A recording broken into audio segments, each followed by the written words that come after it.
Bismillahirrahmanirrahim. Assalamualaikum warahmatullahi wabarakatuh.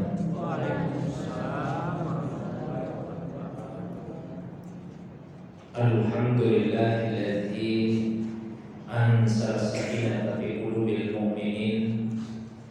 Wassalatu wassalamu ala sayyidil awwalin wal akhirin, Sayyidina wa habibina wa syafi'ina wa maulana Muhammadin wa ala alihi wa ashabihi wa ala man ittaba'an nur allazi unsila ma'ahu ila yaumiddin, amma ba'du. Bapak Ibu hadirin sekalian, jemaah maghrib yang semoga dirahmati, dimuliakan oleh Allah Subhanahu wa taala. Alhamdulillah, segala puji tentunya hanyalah miliknya Allah. Hanya kepadanya lah kita semua beribadah, dan hanya kepadanya lah kita semua beristi'anah, meminta pertolongan. Salawat dan begitu pula salam penghormatan semoga senantiasa tercurah kepada kekasih kita Rasulullah Muhammad sallallahu alaihi wasallam. Begitu pula kepada keluarga beliau, para sahabat dan juga pengikutnya yang senantiasa istiqamah menghidupkan sunnah Nabi sallallahu alaihi wasallam. Jamaah yang semoga dirahmati, dimuliakan oleh Allah Subhanahu wa taala.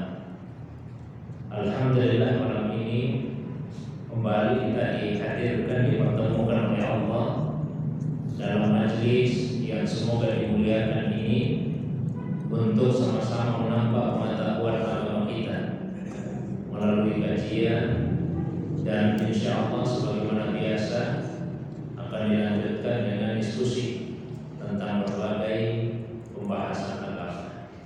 Sebagai pengantar kajian kita malam hari ini, yaitu tentang zikir dan doa. Pertemuan-pertemuan yang sebelumnya kita telah banyak membahas tentang ibadah salat, baik itu salat wajib, salat sunnah, kemudian hal-hal lainnya yang berkaitan dengan itu seperti sujud sahwi, sujud tilawah, sujud syukur. Nah, insya Allah malam ini sebagai pengantar kajian kita mengenai zikir dan doa. Saya mulai yang pertama tentang zikir.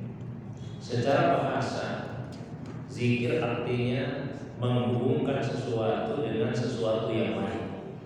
Itu makna zikir secara bahasa, menghubungkan sesuatu dengan sesuatu yang lain. Sehingga kalau misalnya dikatakan zikrullah, maka maknanya adalah menghubungkan sesuatu dengan Allah. Jadi ketika ada seseorang yang mampu menghubungkan apa saja yang dia alami misalnya, lalu dia mampu menghubungkannya dengan Allah Subhanahu wa taala, maka pada saat itu dia dikatakan sedang berzikir. Misalnya ada yang mendapatkan nikmat apa saja.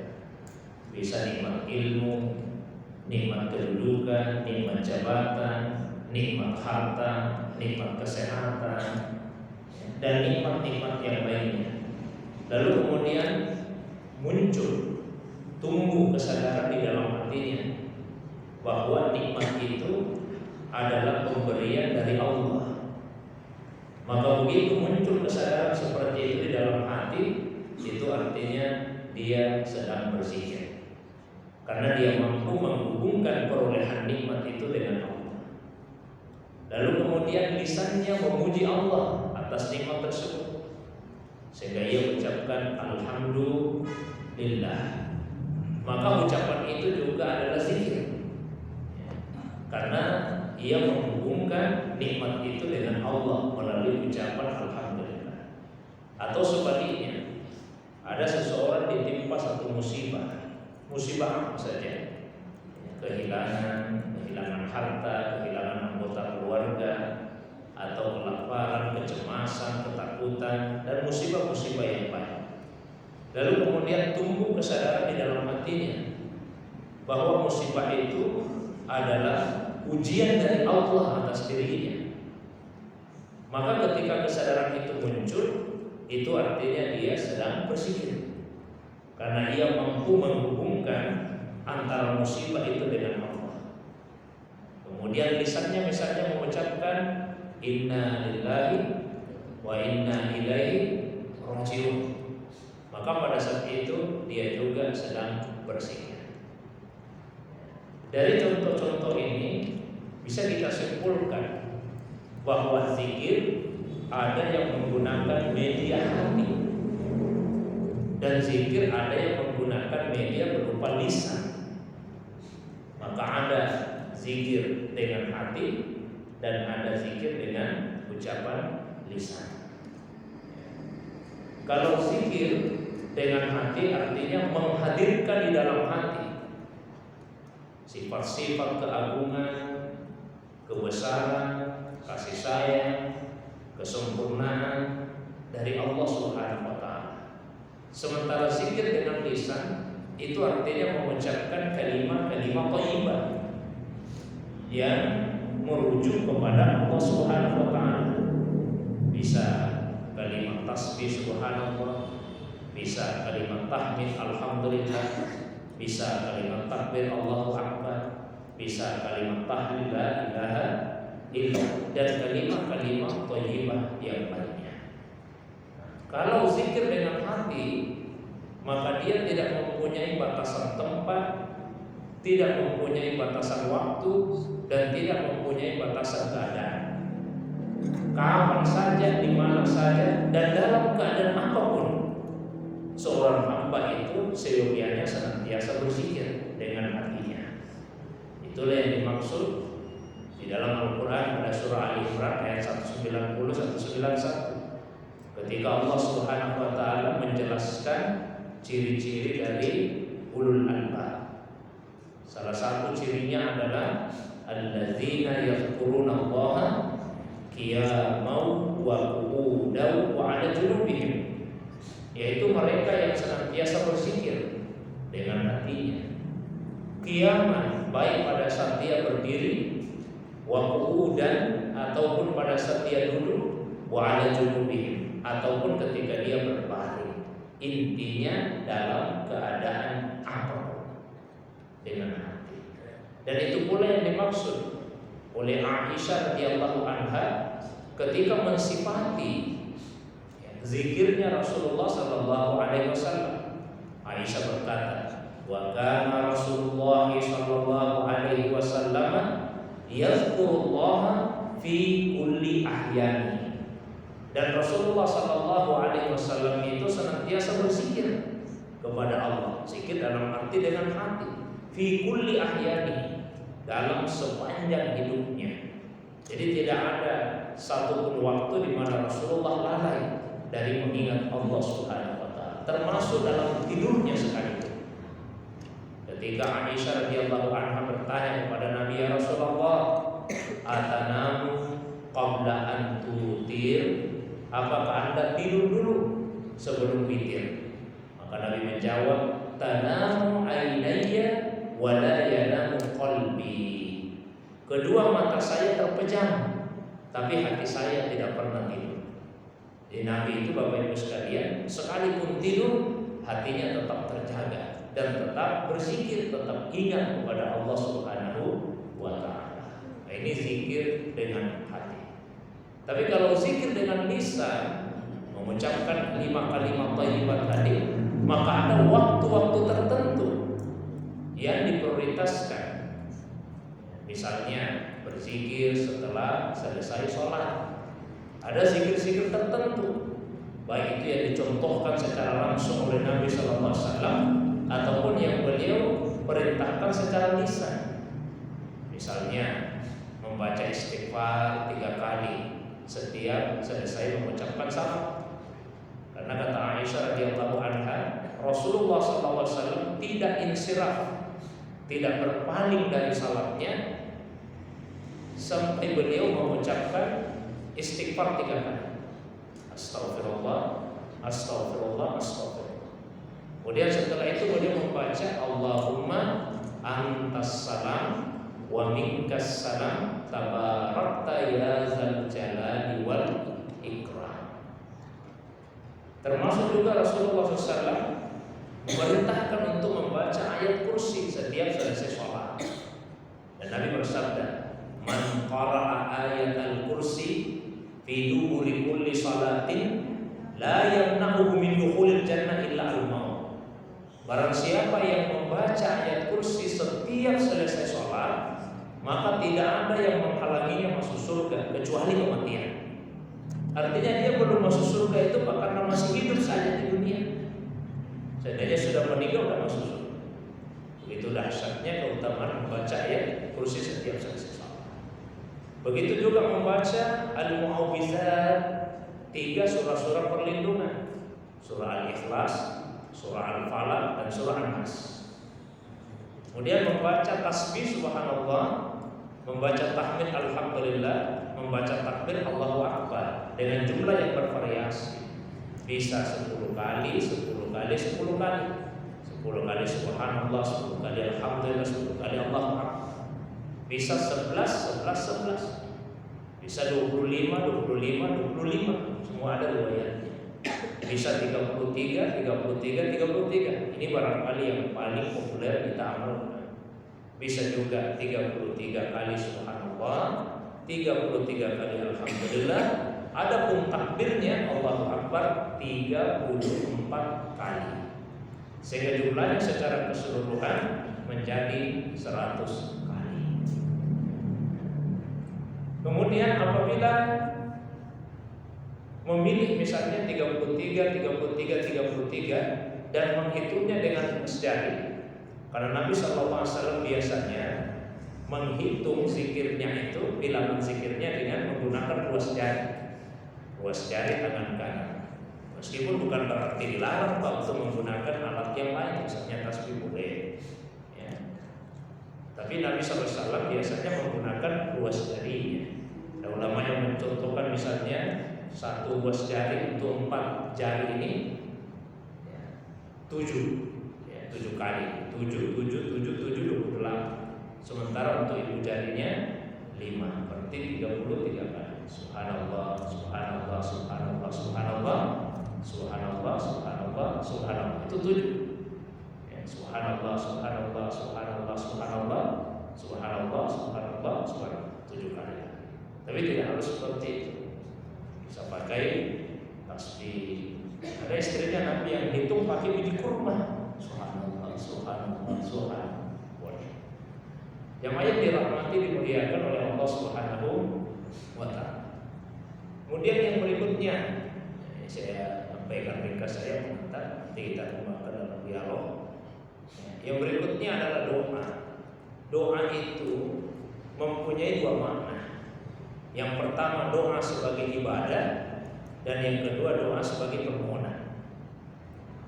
Jadi doa itu adalah ibadah. Bahkan Nabi sampaikan di dalam hadis, ad-du'a'u mukhul ibadah. Mukhul ibadah artinya otaknya, sumsumnya, intinya ibadah. Jadi semua ibadah itu di dalamnya ada doa. Kita salat misalnya isinya itu doa-doa. Maka doa adalah inti dari semua ibadah. Tapi selain doa itu ibadah, dia juga adalah permohonan. Karena kita ini manusia pasti butuh kepada Allah Subhanahu wa ta'ala. Ada yang kita butuhkan, dan semua yang kita butuhkan tidak bisa kita penuhi sendiri. Maka kita membutuhkan pertolongan Allah Subhanahu wa ta'ala. Sehingga kita berdoa. Maka jika ada seseorang yang berdoa, selama dia ikhlas dan dia berdoa sesuai dengan tuntunan Nabi SAW, maka doa itu tidak akan pernah sia-sia.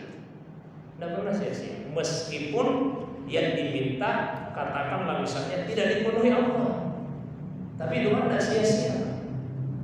Contoh, misalnya ada yang berdoa, ya Allah, mudah-mudahan anak saya yang mendaftar di perguruan tinggi tahun ini lulus, diterima. Ternyata tidak. Apakah artinya doa itu telah sia-sia. Karena yang kita minta tidak dipenuhi apa? Tidak. Paling tidak dia sudah beribadah. Karena dia sudah berdoa. Karena dia sudah berdoa, dia sudah beribadah. Jika ia ikhlas dalam doanya dan dia melakukan sesuai tuntunan Nabi SAW, maka dia berpahala. Karena sudah melakukan ibadah. Maka selalulah kita berdoa kepada Allah Subhanahu wa Ta'ala.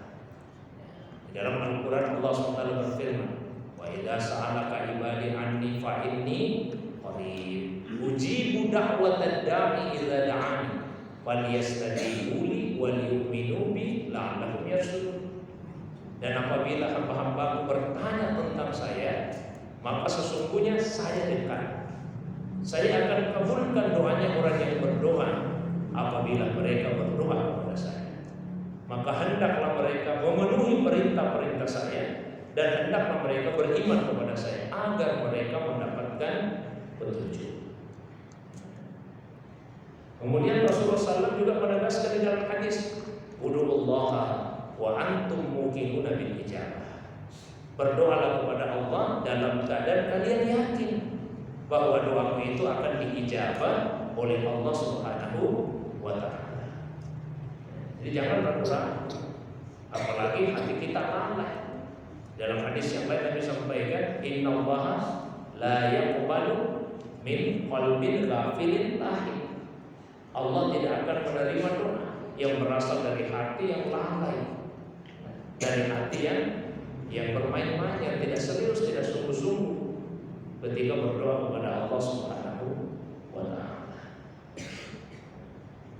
Namun untuk lebih memudahkan doa itu diijabah, pilihlah waktu atau tempat atau cara berdoa sehingga doa itu lebih mustajab.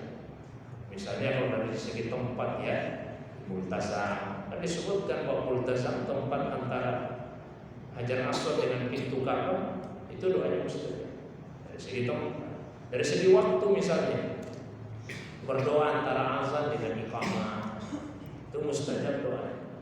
Berdoa antara berdirinya khatib di atas mimbar sampai dengan selesainya dilaksanakan salat Jumat itu doa mustajab.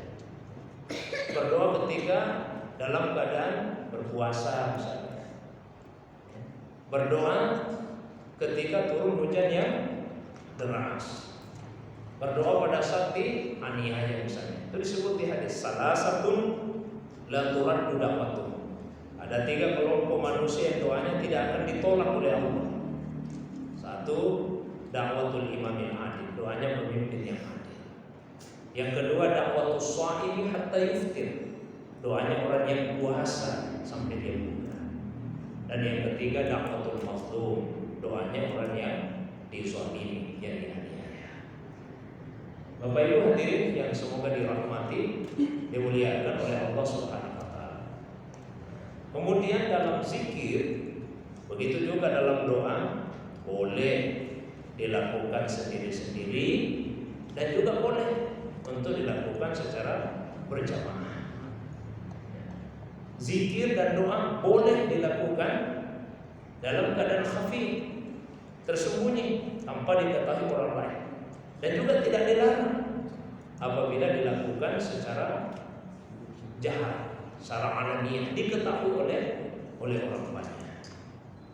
Misalnya kalau keutamaan berzikir secara khafi tanpa diketahui oleh orang lain disebut di dalam hadis riwayat Bukhari, Muslim dan Tirmizi.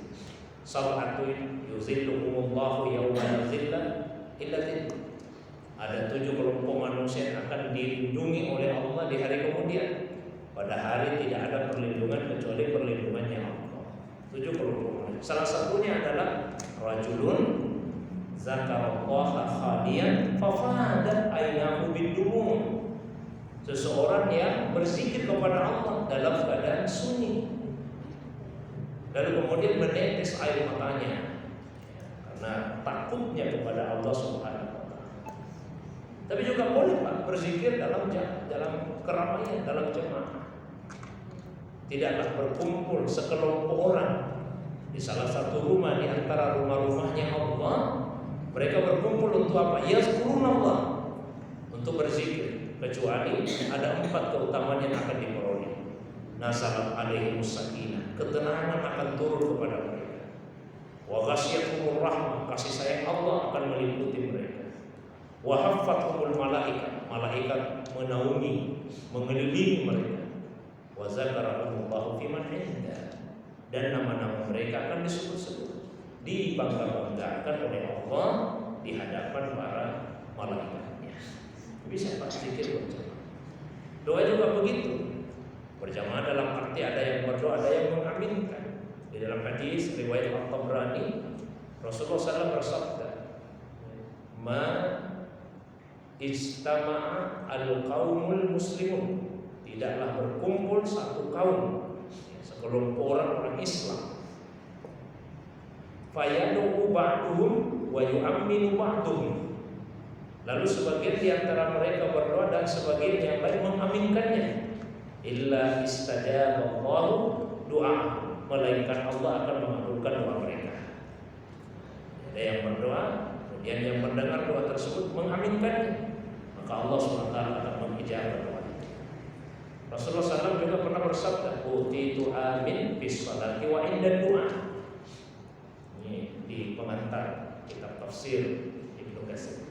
Saya dikaruniai oleh Allah ucapan amin di dalam salat dan ketika berdoa. Lam yu'ta ahadun qabli, karunia ini tidak pernah diberikan kepada siapapun sebelum saya, illa Musa, kecuali kepada Nabi Musa. Karena Musa yad'u wa Harun yu'amin. Nabi Musa pernah berdoa, lalu Nabi Harun yang mengaminkan doa itu. Maka kemudian dijawab. Di Al-Quran itu dikisahkan di surah Yunus. Waqala Musa, Nabi Musa berdoa, Rabbana innaka ataita fir'aun wa mala'ahu zinata wa amalan fil hayatid dunya. Rabbana liyudillu an sabili. Rabbana itmis ala amwalihim washdud ala qulubihim fala yu'minu hatta yarawul adzabal alim. Ini doanya Fir'aun, doanya Nabi Musa untuk Fir'aun dan pengikutnya. Tuhan kami, kata Nabi Musa, Engkau telah memberikan hiasan dunia dan kekayaan kepada Fir'aun dan pengikutnya, Tuhan kami, tapi justru itu semua digunakan untuk menyesatkan manusia dari jalan. Tuhan kami, lebih baik musnahkan hartanya, tutup mati hatinya. Jangan biarkan mereka beriman, biar kafir terus sampai mati, biar supaya mereka merasakan siksa yang pedih. Di ayat berikutnya tiba-tiba Allah menjawab, pada ujiban da'watukuma, doa kalian berdua telah dikabulkan. Padahal ayat sebelumnya waqala Musa, Nabi Musa berdoa. Ayat setelahnya da'watukuma, damirnya itu menunjukkan doa kalian berdua. Kok bisa jadi 2 orang? Padahal ayat sebelumnya yang berdoa cuma Nabi Musa. Karena ketika Nabi Musa berdoa, maka Nabi Harun mengaminkan doa itu. Itu yang dimaksud di hadis tadi. Karunia ini tidak diberikan kepada siapapun sebelum saya kecuali kepada Nabi Musa. Nabi Musa yang berdoa, kemudian Harun yang mengaminkan. Karena amin artinya adalah kabulkan ya Allah. Jadi ketika orang mengucapkan amin pada saat itu, dia juga sedang berdoa. Ya, mudah-mudahan dalam kehidupan keseharian kita senantiasa memperbanyak zikir, karena ini adalah ibadah yang sungguh sangat besar, sangat luar biasa.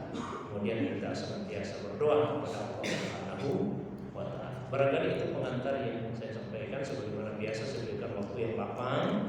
Kalau ada hal-hal yang ingin ditanyakan, ditambahkan, ingin didiskusikan, baik yang berkaitan langsung dengan pengantar tadi atau masalah agama yang lain di luar dari apa yang saya sampaikan, saya persilakan kepada jamaah. Silakan.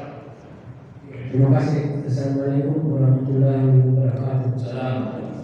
Masih kaitannya bukan lagu Ustaz. Bila seorang imam rutin setiap subuh melakukan qunut, pada suatu ketika dia lupa qunut, apakah dia wajib sujud kurban? Yang kedua, di kalangan Bugis Makassar, setiap kali melakukan hajatan dia membaca barsanji. Gimana dengan hukum barsanji itu? Terima kasih. Baik. 2 pertanyaan. Yang pertama tadi,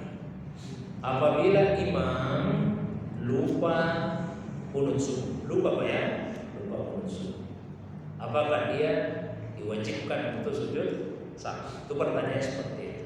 Begini Pak, tentang kunut subuh itu ada perbedaan pendapat ulama kita mengenai hukumnya. Tapi kalau dalam mazhab Syafi'i yang umum diikuti di Indonesia, kan tadi pertanyaan sering dilakukan ini atau selalu dilakukan oleh imam, berarti saya menduga bahwa imamnya mengikuti mazhab Syafi'i. Dalam mazhab Syafi'i, kunut subuh itu termasuk sunnah ab'ad. Karena sunnah di dalam salat di dalam mazhab Syafi'i itu dibagi dua. Ada sunnah ab'ad dan ada sunnah hayat. Sunnah ab'ad itu menghampiri wajib, tapi tidak wajib, cuma menghampiri wajib. Di antara sunnah ab'ad seperti kunut, kemudian duduk untuk tasawuf pertama, itu sunnah ab'ad. Nah, kalau sunnah ab'ad yang ditinggalkan, maka disyariatkan untuk sujud sahwi. Disyariatkan untuk sujud sahwi. Tapi sujud sahwi itu hukumnya bukan wajib. Bukan wajib, Pak. Sujud sahwi. Sujud sahwi hanya diwajibkan dalam satu keadaan. Hanya satu saja keadaan yang menjadikan sujud sahwi itu menjadi wajib. Keadaan apa itu? Ketika imam sujud sahwi, maka makmum menjadi wajib untuk ikut sujud sahwi. Itu saja satu keadaan yang membuat sujud sahwi wajib. Selain itu sujud sahwi hukumnya sunnah. Jadi kalau misalnya imamnya lupa kunut subuh, kalau dia ikuti mazhab Syafi'i, disunnahkan baginya untuk sujud sahwi. Tapi jika dia tidak sujud sahwi, maka salat subuhnya tetap sah dalam mazhab Syafi'i, karena hukumnya bukan wajib. Itu Pak yang pertama. Kemudian yang kedua, barzanji. Barzanji itu isinya adalah sejarah hidup Rasulullah Sallallahu Alaihi Wasallam. Di situ diceritakan tentang peristiwa-peristiwa yang terjadi pada saat beliau dilahirkan, sampai dengan diceritakan tentang akhlak-akhlak Rasulullah Sallallahu Alaihi Wasallam, sifat-sifat Rasulullah Sallallahu Alaihi Wasallam, baik itu sifat-sifat akhlaknya maupun sifat-sifat fisiknya Nabi SAW. Itu diceritakan di dalam kitab Barzanji. Ada fase-fase hidup Nabi yang diceritakan secara sangat terperinci. Namun dia disusun dalam bentuk seperti puisi kalau bahasa Indonesia. Jadi dia berbentuk syair-syair itu, dikisahkan, bahasanya indah. Itulah sebabnya orang-orang Arab yang menyukai bahasa-bahasa yang indah gemar untuk membaca kitab ini. Ya termasuk juga kita di Indonesia senang membaca kitab Barzanji. Nah, apa hukum membacanya? Ya hukum asalnya mustahab, disukai untuk membaca kitab tersebut. Isinya tentang sejarah hidup Nabi SAW. Meskipun dia bukanlah kitab hadis. Kalau kitab hadis itu sangat memperhatikan persoalan sanad, mata rantai periwayatan. Kalau misalnya katakan Sahih Bukhari, Pak ya, nah, itu sangat memperhatikan mata rantai periwayatan. Dia akan sebut dari mana beliau menerima hadis itu. Dia akan sebut nama gurunya terima dari siapa. Begitu seterusnya sampai kepada Nabi Sallallahu Alaihi Wasallam. Dia akan sebutkan itu. Misalnya Imam Bukhari berkata, haddatsana Muhammad bin Al-Musanna, qala haddatsana Abdul Wahab Ats-Tsaqafi, qala haddatsana Ayyub an Abi Kilabah an Anas radhiyallahu anhu qala Rasulullah sallallahu alaihi wasallam. Itu namanya sanad, mata rantai. Tapi kalau di Barzanji kan tidak disebutkan itu karena memang bukan kitab hadis, meskipun menceritakan tentang sejarah hidup Nabi SAW. Tapi di sisi lain, kalau kitab-kitab hadis kan dia tidak menceritakan secara kronologis. Tidak diceritakan mulai dari lahir sampai meninggalnya Nabi. Tidak diceritakan seperti itu. Nah, beda dengan kitab sirah, termasuk misalnya dengan Barzanji. Itu dia ceritakan secara kronologis. Kadang-kadang ada fase-fase hidup Nabi itu yang katakanlah tidak ditemukan hadis yang sahih. Bagaimana keadaan Nabi pada fase umur sekian? Tapi ada riwayat sekalipun hadisnya tidak sah, itu diambil. Dan menggunakan hadis dhaif dalam masalah kisah-kisah itu tidak ada masalah. Hadis dhaif itu tidak boleh digunakan kalau berkaitan dengan persoalan akidah. Tidak boleh digunakan kalau berkaitan dengan menentukan halal dan haram. Tapi kalau seperti fadilah amal, manaqib, keutamaan, kisah-kisah, itu tidak ada masalah selama kedaifannya tidak parah. Karena yang menyebabkan hadis itu dhaif, ada yang parah seperti karena kebohongan, tapi ada juga yang tidak parah. Ada 10 cacat yang bisa dialami oleh seorang perawi. Yang paling parah itu kebohongan, jadi tidak bisa ditolerir sama sekali. Tapi cacat-cacat yang lain, misalnya katakanlah karena waham melakukan kekeliruan, atau karena hafalannya jelek dan sebagainya, itu masih bisa untuk ditolerir. Jadi tidak ada persoalan dalam membaca kitab falsafah. Mungkin kemudian timbul pertanyaan begini, kok sebagian orang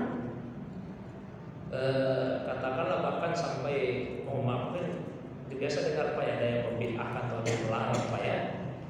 Apa alasannya? Satu tadi faktor itu saya sudah jawab. Faktor yang lain, di dalam Barzanji itu pada doanya ada tawassul. Tawassul. Apa itu tawassul? Tawassul itu dari kata wasilah. Wasilah artinya perantara.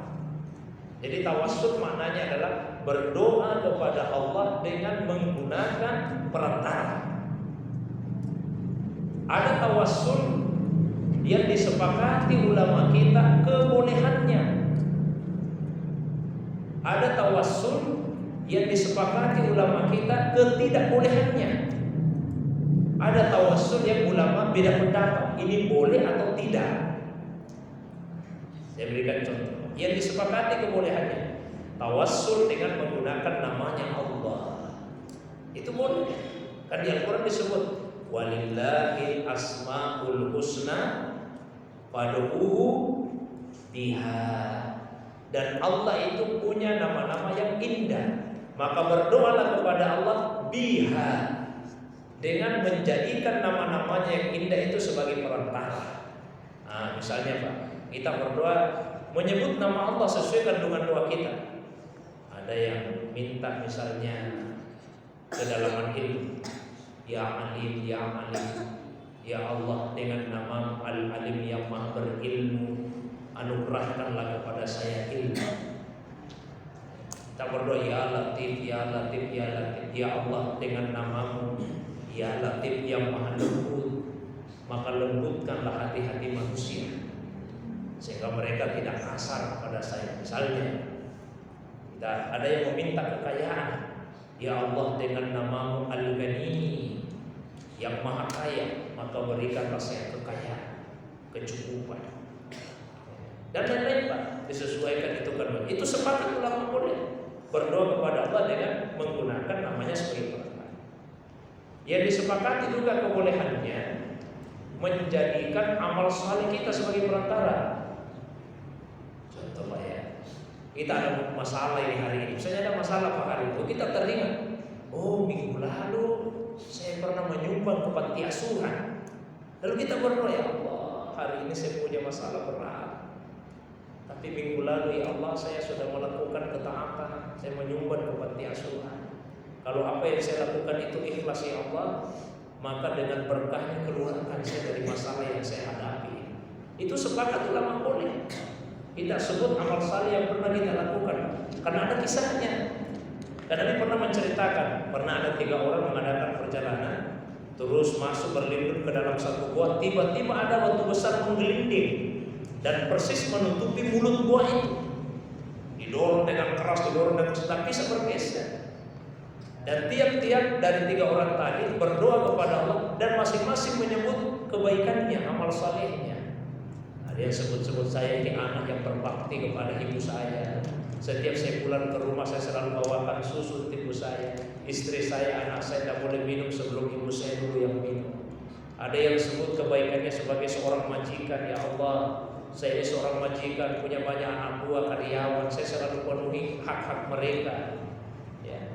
Ada yang sebut-sebut, ya Allah, saya pernah tergoda dengan sepupu saya selalu menggoda dia tidak mau. Sampai suatu waktu dia butuh sekali bantuan, datang ke saya katakan oke saya bantu, yang penting kamu mau melayani keinginan saya.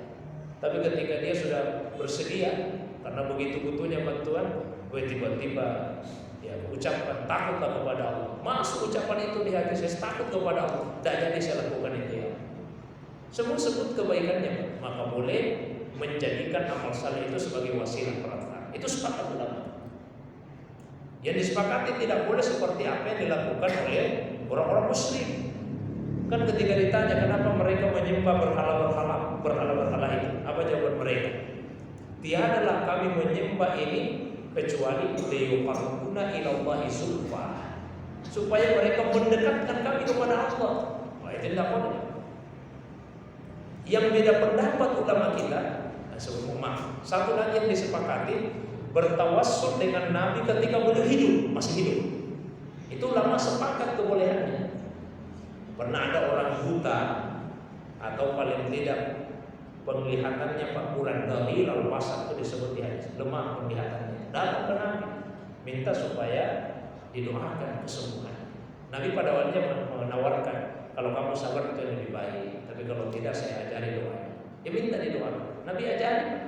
Di dalam doa itu disebutkan, ya, ini atawajjahu ilaika binabiyyika nabiyyir rahmah wasaqti'u fiyya. Ya Allah, saya tawajjuh menghadap kepadamu dengan perantaraan nabimu, nabi pembawa rahmat. Berikanlah kepadanya izin untuk mensyafaati saya. Sembuh banyak penglihatannya. Berarti boleh ketika nabi masih hidup. Nah, yang berbeda pendapat ulama kita setelah Rasulullah wafat. Ini masih boleh atau tidak? Sebagian kalangan mengatakan tidak boleh lagi. Tawassul dengan Nabi itu hanya boleh ketika beliau masih hidup. Inilah pendapatnya seperti Ibnu Taimiyah, Allah rahmatnya. Tapi ulama-ulama Ahlus Sunnah wal Jamaah itu berpendapat meskipun Rasulullah sudah meninggal, tetap kita boleh bertawassul dengan Nabi. Apa bedanya? Ketika Rasulullah sudah meninggal dan ketika Rasulullah masih hidup, tetap kita bisa berdoa kepada Allah dengan menjadikan Nabi sebagai wasilah, sebagai perantara. Nah, di dalam para sanji itu pada doanya ada tawassul. Ya, ada tawassul. Bertawassul kepada Allah dengan zat Nabi yang suci. Itulah yang dikritik sebagian orang.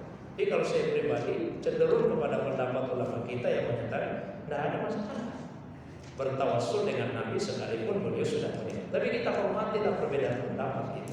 Yang masalah kalau ada yang memilih tidak boleh, tapi kemudian dia memilih akan yang membolehkan. Padahal ini masalah khilafiyah. Masalah khilafiyah. Jadi silakan kita baca. Saya sendiri sangat membaca itu kitab para sahabat. Beberapa bagian, maaf malah saya hafalkan. Misalnya tentang sifat-sifatnya Nabi kan disebutkan. Wa kana sallallahu alaihi wasallam syadidal haya'i wat tawadhu yasifu na'lahu wa yarqa'u sawbahu wa yahdumu syata wa yasiru fi khidmati ahlihi bi siratin saliyah wa yuhibbul fuqara wal masakin wa yadrisu ma'ahum wa ya'udu martab wa yusayyiru janaisam wa la yahqiru faqiran atqa'ul faqr wa ashwa. Sepanjang.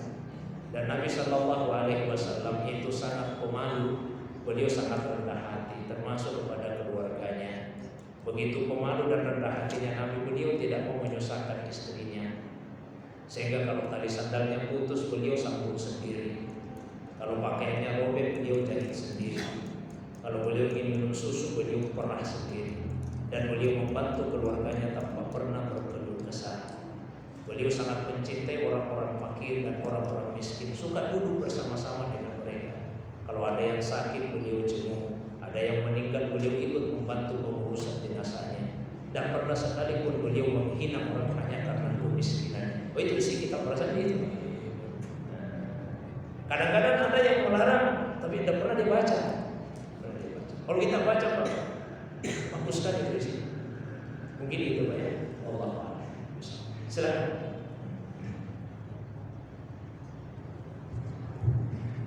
Assalamualaikum warahmatullahi wabarakatuh. Ustaz, saya mau tanya tentang zikir.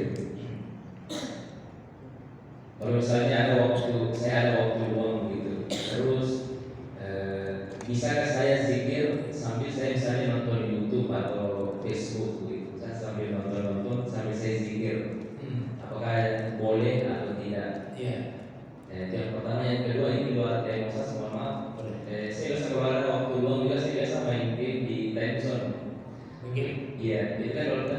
seperti itu ada kupon poin yang kita beli kalau main game di time zone itu. Nah terus kalau kita main game biasanya dari itu ada keluar kupon. Nah terus kalau dapat kupon bisa ditukar dengan hadiah, itu haram atau tidak? Ya.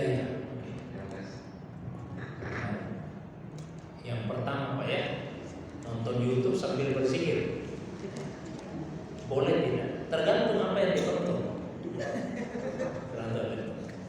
Kalau yang ditonton itu hal-hal yang baik, kemudian kita berzikir, itu boleh. Tapi kalau yang ditonton yang tidak baik, kemudian disertai dengan zikir, ini menggabungkan dua hal yang bertolak belakang. Jadi tidak dulu Pak yang ditonton. Saya mau maaf. Ada yang menonton misalnya yang kurang senonoh lah, tapi sambil berzikir. Ada yang macam astagfirullah. Tapi sambil nonton juga Pak, istighfar terus, tapi nonton terus astagfirullah. Boleh tidak begitu? Ini malah ini merendahkan makna istighfar. Ya, subhanallah. Tidak boleh. Atau misalnya katakanlah menonton yang tidak baiklah lalu disertai dengan zikir, alasannya supaya kurang-kurang dosanya. Oh tidak, itu mana bertambah-tambah dosanya karena menempatkan kalimat Allah pada tempat yang tidak benar. Tapi kalau yang ditonton yang baik-baik terpuji, silahkan. Paling tidak yang mengubah. Yang mengubah itu seperti apa? Menonton bola itu Pak, mengubah saja Pak. Menonton bola. Kemudian kita tidak lupa kepada Allah SWT. Karena kalau lupa sama Allah ya biasa sembarang kita kerja itu. Kalau lupa sama Allah sudah hampir kalau tidak jadi, emosi kita Pak. Tidak ada zikirnya ini. Tapi kalau kita zikir, astagfirullah, kenapa saya emosi? Itu bagus. Jadi untuk pertanyaan pertama sesuai dengan konten apa yang ditonton. Ya. Kemudian yang kedua, kalau harus itu dibayar Pak ya, untuk bisa ikut game itu bayar. Iya dibeli kan, dibayar kan? Dibayar. Kemudian bisa ikut. Kalau menang dapat hadiah. Kalau kalah hilang uangnya itu, pembeliannya. Tergantung kalau misalnya kan yang tempat tembak, kalau misalnya banyak semuanya keluar. Dan kalau kurang yang dikena sedikit juga semuanya keluar. Tapi pada intinya kalau kemungkinannya bisa dapat kerugian, bisa dapat keuntungan dari situ. Iya, kalau salah tembak gitu. Kalau seperti itu tidak boleh, tidak diperbolehkan. Ya, kalau misalnya kita beli Pak ya, kalau sama dengan mungkin mirip-mirip biasa itu katakanlah di mall itu ada kita bayar itu. Untuk menjepit-jepit itu boneka-boneka Pak ya.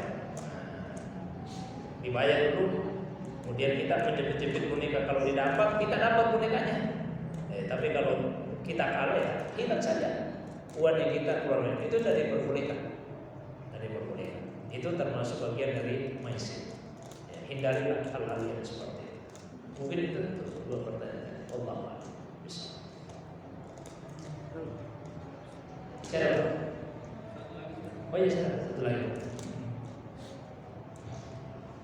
Saya langsung bertanya mengenai zikir yang utama itu, karena namanya zikir pagi petang.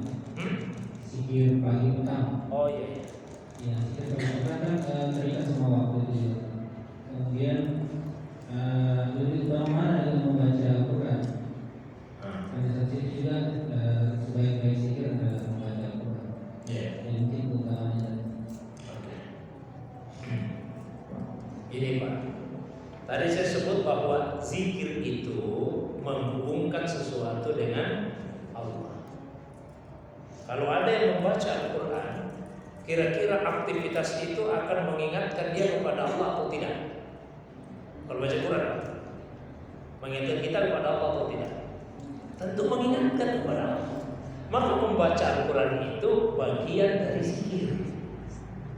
Ketika ada yang membaca Al-Quran, maka pada saat itu dia juga sedang berzikir. Tapi tidak semua orang yang berzikir membaca Al-Quran. Kita pengajian begini Pak, pengajian begini. Kira-kira ketika pengajian ini membuat kita ingat Allah atau tidak? Ingat. Maka pengajian ini juga adalah bagian dari zikir. Jadi tidak mesti zikir itu harus dalam bentuk mengucapkan kalimat thayyibah, subhanallah, subhanallah, alhamdulillah. Itu jelas zikir. Tapi bukan hanya itu yang disebut zikir. Nah, bahkan ada ulama yang mengatakan zikir itu adalah ketaatan kepada Allah. Kalau ada yang melakukan ketaatan kepada Allah, maka pada saat itu dia berzikir. Maka kalau ditanyakan paling bagus zikir pagi dan petang ini, baca kalimat thayyibah atau baca Al-Quran, dua-duanya bagus. Tinggal kita sesuaikan dengan keadaan kita. Ya, kita sesuaikan. Mungkin bagi adik-adik menghafal Quran ini ya, hafal Quran. Nah, prioritaskan untuk menghafal Al-Quran. Nah, anak kita ya, prioritaskan untuk menghafal Al-Quran. Ya, mungkin ada Pak yang saya mohon maaf. Kalau saya Pak mohon maaf, lebih banyak menggunakan waktu itu untuk mutalaah kitab, baca kitab, daripada menggunakan waktu untuk misalnya zikir-zikir seperti baca kalimat-kalimat thayyibah. Bukan berarti menganggap itu tidak penting, ya cuma karena posisi. Jadi pagi pengajian harus baca kitab juga, karena termasuk mengkhianati ilmu dan mengkhianati jamaah. Kalau ada orang yang datang pengajian dia tidak mempersiapkan diri, jangan persiapkan nanti di situ saja, itu mengkhianati ilmu dan mengkhianati jamaah. Harus kita baca dulu, baca. Mungkin ada Pak yang katakanlah dia tidak isi ceramah, tidak isi pengajian, bukan juga santri yang menghafal Al-Quran. Silahkan banyak waktu luangnya berzikirlah dengan membaca kalimat-kalimat thayyibah seperti yang ada di buku-buku zikir pagi dan petang itu. Dan kalau kita bisa lakukan semuanya, wah itu lebih bagus lagi. Ya, baca Al-Quran juga, kemudian baca kalimat-kalimat thayyibah, baca kitab buku-buku agama juga, tafsir-tafsirnya untuk menambah pengetahuan kita. Itulah sebabnya mungkin saya pernah sampaikan di tempat ini. Kan ada hadis itu, ada hadis. Man shallal ghadata jama'atan, barang siapa yang salat subuh berjamaah, summa qa'ada yazkurullah, setelah salat subuh berjamaah dia duduk berzikir hatta tatlu asyams, sampai matahari itu terbit. Summa yusalli raka'atain, setelah itu dia salat 2 rakaat. Kanat lahu ka'ajrin hajja wal umrah, dia dapat pahala seperti orang yang haji dan umrah. Ada 3 amalan kalau akumulatif dilakukan pahalanya seperti haji dan umrah. 3 amalan secara akumulatif. 1, salat subuhnya berjamaah kalau kita laki-laki di masjid. Yang kedua berzikir setelah salat sampai matahari terbit. Dan yang ketiga melaksanakan salat sunnah isyraq 2 rakaat. Nah, untuk yang kedua berzikir itu pilihannya beragam. Bisa kita zikir baca subhanallah, subhanallah, alhamdulillah, alhamdulillah, bisa baca Quran. Kalau anak kita ini selesai salat subuh dia menghafal Al-Quran sampai matahari terbit, lewatkan sedikit kemudian salat sunnah isya, itu masuk dalam kategori. Atau seandainya Pak, misalnya ada pengajian setelah salat subuh, ada diadakan pengajian sampai matahari terbit, lalu setelah itu dilewatkan kemudian salat, itu juga termasuk bagian dari zikir. Pendeknya, semua upaya yang bisa menghubungkan seseorang dengan Allah, maka itu dinamakan dengan zikir. Apalagi membaca Al-Quran. Mungkin itu Allah. Cukup ya. Saya kira demikian pengajian kita. Kemudian ada manfaatnya, kita tutup dengan doa kafaratul majelis. Subhanakallahumma bihamdik, asyhadu an la ilaha illa anta, astaghfiruka ya Allah wa atubu ilaik. Wassalamualaikum warahmatullahi wabarakatuh.